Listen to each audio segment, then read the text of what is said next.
हलछठ व्रत कब है, क्या है इसकी तिथि एवं मुहूर्त। हलछठ पर्व भाद्र माह में कृष्ण पक्ष की षष्ठी को मनाए जाने की परंपरा प्राचीन काल से चली आ रही है। इस पर्व को हलछठ, हलषष्ठी, ललई और ललही छठ के नाम से भी जाना जाता है। पूर्वी जिलों में ललई छठ के रूप में मनाया जाता है।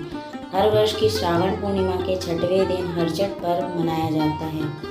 बलराम जी का शस्त्र हल और मूसल है, इन्हें हलधर भी कहा जाता है और इसी नाम से यह हलछठ हलषष्ठी पर्व पड़ गया।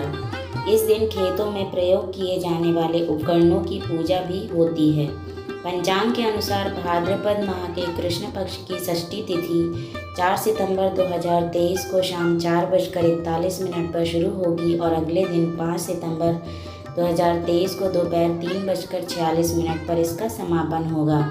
इसका मतलब 5 सितंबर को हलछठ मनाया जाएगा। महिलाएं अपने बच्चों की लंबी उम्र के लिए यह व्रत करती हैं। ऐसा करने से उनके सारे संकट दूर हो जाते हैं और घर में सुख समृद्धि आती है।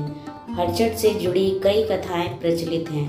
महाभारत काल में अश्वत्थामा के प्रहार से उत्तरा का गर्भ नष्ट हो गया था। जब युधिष्ठिर ने श्री कृष्ण से उत्तरा के गर्भ की रक्षा करने के लिए कहा तो उन्होंने हलषष्ठी व्रत का जिक्र किया।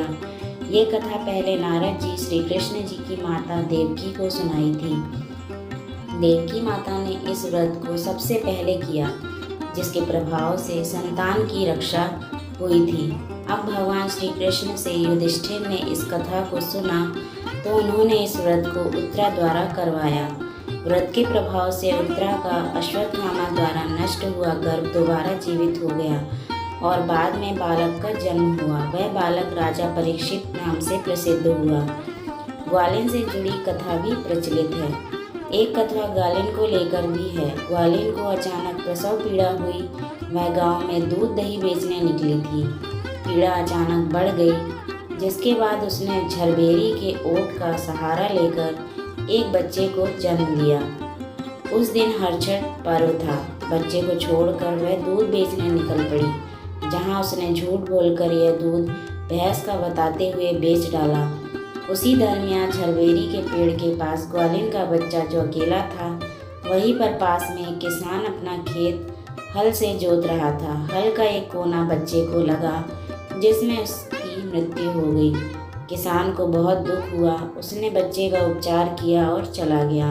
ग्वालिन जब आई और बच्चे को मृत देखा तो बेसुध हो गई और समझ गई कि यह सब मेरे पाप व झूठ बोलने का नतीजा है।